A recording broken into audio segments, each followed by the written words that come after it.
Welcome to the Tick Tock Podcast. The clock is always ticking, so let's synchronize our watches and dive in. I'm your host, Callie Brigham, and I'm here to help you make time for what matters.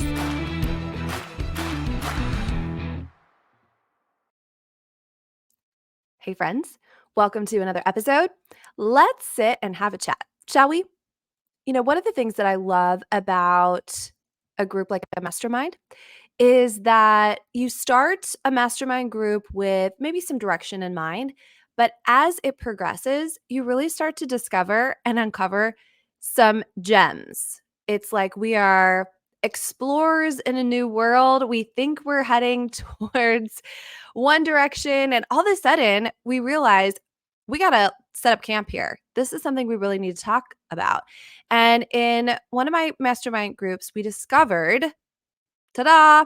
We discovered two words that kept coming up when we really got honest. And you know what? That's the deal right there. It's when we get honest with ourselves. We've had almost 50 episodes. Isn't that crazy? And I think the things that resonate the most, either with me or with my guests or from what I've heard from you, is when we get real, when we really get real. So that's the whole idea with these groups. If you've ever been in one before, is to get as real as you can. And we were real about our weekly schedules, our weekly checklists, and the challenges of both. So this discovery is two-word discovery. I have a feeling that if they were experiencing that in a microcosm, in a small little setting, that you probably are too. And I know I am too. I'm first in line. Always. So if you're curious what these two little words are, I'm going to sum them up. We're going to talk about them. That's why I said, let's sit and have a little chat today. There's a lot of meaning in these two words. And actually, there might even be some shame and some comparison and some frustration and probably, possibly some unawareness. See, that's sometimes what a discovery is. Like, I didn't even know I was saying these two words. I didn't even know I was thinking these two words. Maybe I had a feeling something was going on when it comes to how I think about my time, how I think about my schedule, how I think about what I do on a daily basis. But girl, Callie, you just named it for me. Okay, so what are those two words? They might sound like what? But here we go. The two words are if only. If only. I took what was going on in our conversations and I was like, those are the words. That's really what's happening. So I don't know if you ever look at your schedule or your time or your day or your life and you whisper these to yourself. Probably not out loud, unless maybe it's your bestie and you probably are even sort of joking around when you say them, but they're not a joke. If only. So, what if onlys do you have when you look at your week at a glance, at your month at a glance, at your calendar? If only, and it could be something like, if only someone else took my kids to practice. If only I wasn't so tired all the time. If only I was able to have some time for myself. If only my commute was shorter. If only I had more fun in my life. If only I got more work done. If only my husband didn't work out of town, or maybe if my husband did work out of town, or if I had a husband. We can look at those things and say, ah, if only. And if onlys can feel pretty defeating. And they can feel really hard because chances are we're not just saying that about ourselves, but we're actually comparing. So if only my life was like her life, if only my resources were like her resources, if only my schedule was like her schedule, if only my season was like her season, his season. And it's hard because we see what we don't have. So that's what's going on. We're kind of living in two worlds at once. We're living in our current reality, and then we're wishing for this fantasy world. So, just like the rest of every episode in this podcast, and when I got started, I had a feeling when I started this podcast, I had a feeling this was going to happen. When I tell people that I am a podcaster, and they say, "What's your podcast about?" And I say, "It is about time management for busy women." And a couple guys, shout out. Hey, Noah. It's about time management. And they laugh and say, I bet you never run out of topics. I'm like, nope, never run out of topics. It is a definite hot topic. But the deal is, the more we talk about it, the more even though we're generally talking about our time and our schedule, it's so related to our whole lives, our whole attitudes, our whole emotions when it comes down to it. It's like all wrapped into one. We can't have one without the other. So, what do we do if we find ourselves in the land of if only? Anybody feel like you're an explorer and that's the land you've discovered and you've been living in, made permanent residence in the land of if only? So, I thought of three things, and these are the things that I worked through with some of the mastermind gals. So, the first one was, and this is going to sound, you're going to think you know when I say this, but you don't. First, we're going to get grateful. And you're like, meh, I've heard that before. Whatever, you know, cheesy little 5-year gratitude journal situation. But it's not going to be the way that you think it is. Okay. So I'm not going to say what you think I am. You ready? I want you to start off by being grateful for what you don't have. What? Okay. Most people think, okay, grateful for what I do have. I do have the husband or the job or the kids or whatever. No, no, no, no. So it might sound weird, but we're actually going to flip it around and we're going to talk about being grateful for what we don't have. And here's how that concept came up. Years ago, years ago, when I lived in Memphis, I'm in the panhandle of Florida now, Pensacola Beach. I lived in Memphis, and a friend of mine gave me a book. There was a local author and teacher and speaker, and the book was called Wife School. So I don't know if it made it across the country or not, but it was Wife School. And I was a newer wife. So I was like, all right, there's a devotional attached to it too. I don't even know if it's still in print, honestly. I should have looked. Wife School. And in this, first of all, it was really funny because it was way too true as to what we do as wives, our poor husbands, right? They're like, we think they're so charming and wonderful and whatever when we're dating them. And then we get married and the same things that they thought were so charming to us now drive us crazy. And they're like, wait, I thought you liked me. I'm like, I do, but you kind of need to change some of these things. Anyways, I digress. But there was a really strange exercise in Wife School. And instead of writing down it, she may have first had us write down the things that we loved about our husband, or we were thankful for our husbands. She actually had us write down what we were thankful about our husbands that they didn't do, or the ways that they didn't act, or the ways that they didn't behave, or the things that they didn't have about them.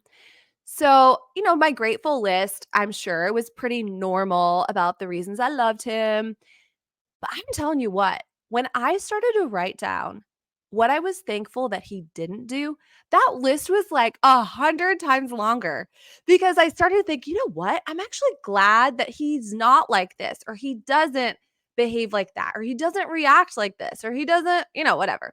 And the list was massive. So that's why we're like gonna change it up a little bit. First, I want you to start to think about what you're glad you don't have on your schedule in this season. So, if you're gonna compare, which we just do, like, why can we just not stop that? But if we are, we're gonna start to compare and we're going to start to feel better and more at peace, more content, even more powerful by saying, I am glad I'm not at that stage, or I'm glad I don't have that kind of job, or I'm glad I don't live in that place, or I'm glad that I don't have those responsibilities. I'm glad I don't have those challenges. I'm glad I don't have that relationship. I'm glad I don't have. And so you're going to start to make this crazy, weird, awesome list of the things you're glad you don't have to do and the things that you're glad that you don't have to think about or experience right now. So this is going to be a long list if you'll just let yourself go. I hope you're already smiling thinking about it, kind of getting a little giddy, like, okay, that's sort of crazy and I like it. I like it. So, the first step when we deal with the if onlys, let's just sort of mix things up. Don't you love it when you get to respond to somebody and they really weren't expecting that response and you kind of throw them off? That's what you're doing to yourself. You're throwing your own self off because yourself expects you, your expectation of yourself is to like pity party and like feel down and feel worse about yourself. And we're like, nope. We're going to get real weird here and we're going to do the opposite. Okay, so that's first thing number 1, grateful for what we don't have. Number 2, we're going to go ahead and let the if onlys have temporary space. So we're going to go ahead and let them set up a temporary camp. We're going to list them all out. This is going to be really healthy too. And you could do this on a piece of paper or you could literally pause this podcast episode, pause the YouTube, and maybe take like 30 seconds. All right. When you name them, you can address them. So I was just doing a training with my team and some other leaders last week, and we started to address the concept of problem solving. And we said that frustration precedes growth. So if you are in a season of frustration, so many times the biggest issue is that we're actually not saying what the issue is so that we can start to figure out solutions. We just internalize it, we keep it, we think no one else probably has ever had that problem, or I don't want to complain about it, or I don't know how to change it. I don't know if there is possible change. Maybe this is just how it's always going to be. So, with one of the gals on my team in particular, the things that felt most overwhelming and caused her to think she didn't have time for them or the capacity for them or the tech skills needed. I mean, she finally was just like, you know what? I'm going to bed. I can't handle this. I'm going to bed. Have you ever been there? You're like, I can't handle it. I'm just going to bed. I'm going to go take a nap. I'm going to go put my covers over my head. Well, in just a 5-minute conversation, I said, well, what are they? What are the things? She knew what they were. She laid them all out. And I said, girl, now we have something to work with. So maybe you need to do this with a trusted peer or someone who has a little bit more objectivity and no judgment. You're like, all right, I'll tell you my if onlys if you tell me yours. I'll show you mine if you show me yours. So we first started with some gratitude about what we don't have. And now we're feeling pretty good. We're feeling like, oh, maybe it's not as bad as I thought it was.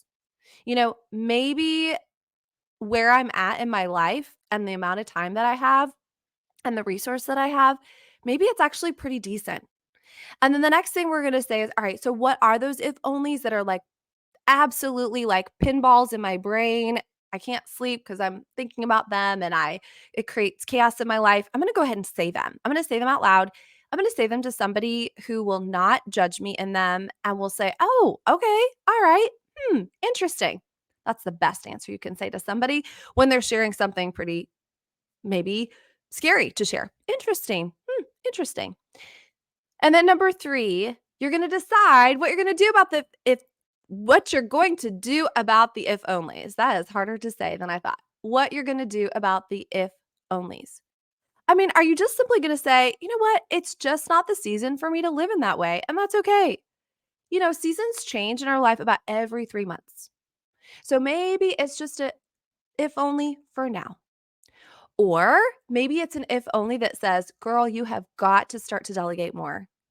Right? Maybe there is somebody that you could team up with. They do half, you do half.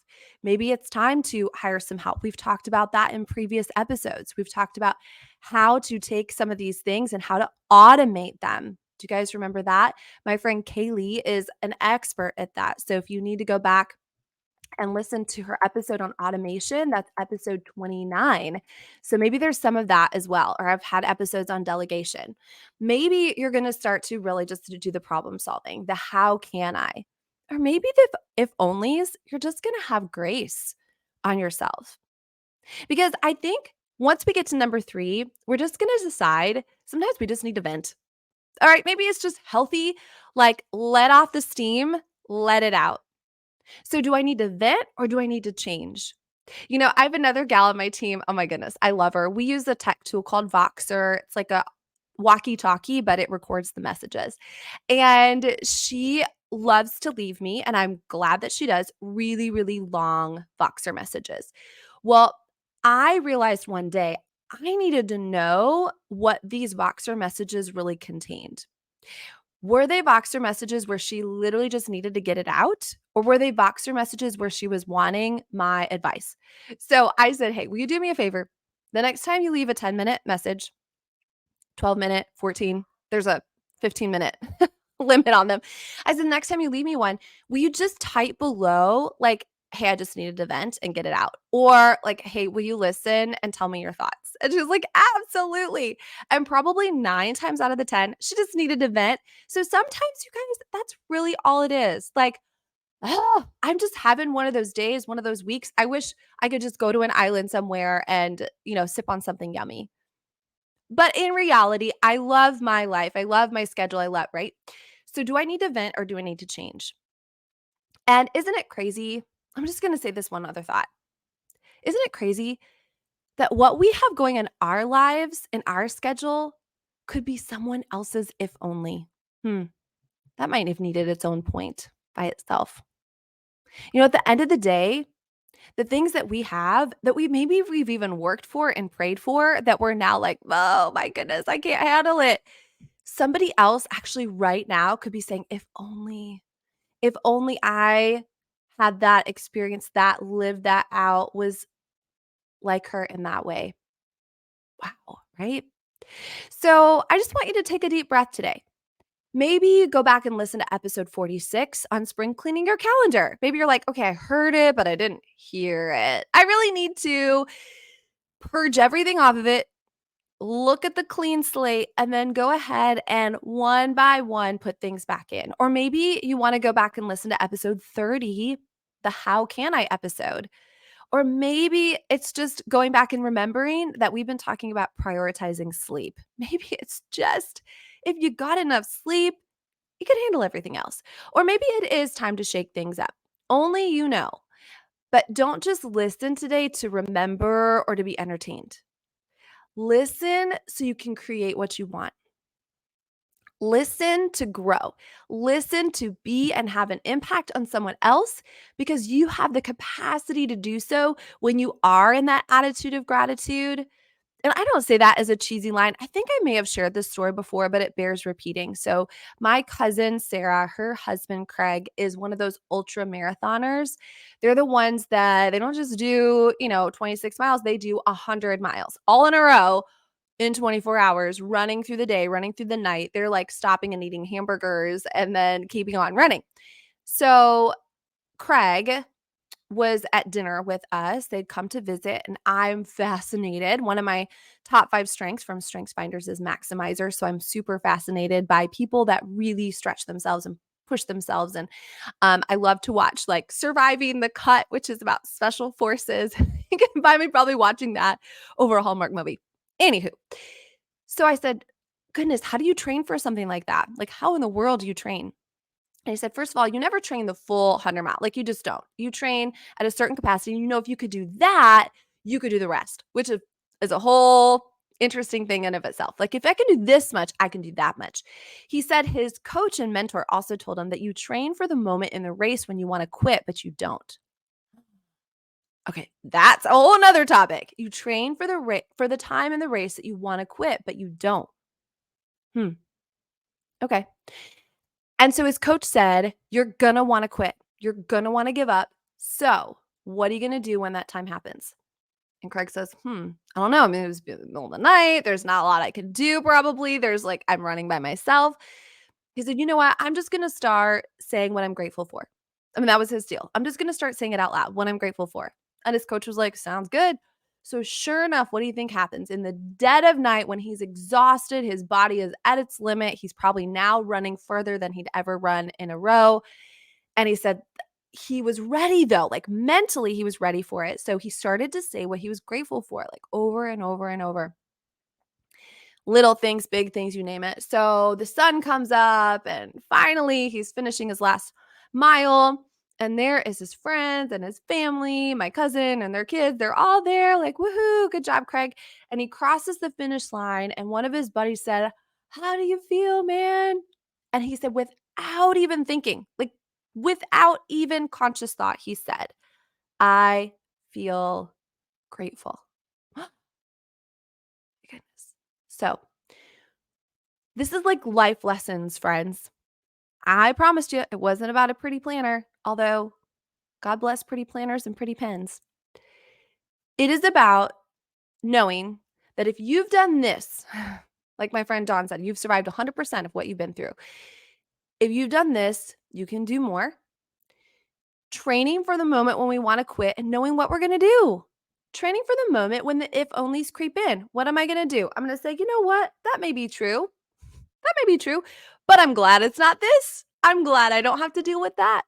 Also saying, all right, well, is that just a venting situation? Like, there's just not a lot I can change about it or control about it? Or is this like, you know what? This is a sign. I need to evaluate this a little bit. I need to shift things around. I need to maybe have some time blocking. I need to maybe set some timers for things. I maybe need to let something go for right now, right? All right. Or do I need to just say, hey, it's just a season. This too will pass. Like the night passed for Craig. It wasn't night all the time. And the morning came and the victory was there too.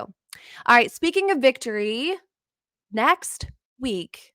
So we're going to have our Friday episode next. You're going to love it. It is going to be about digital organizing with a new friend of mine. So I can't wait to introduce you to her and her to you in episode 49 coming up. But the next individual solo episode is going to be episode 50.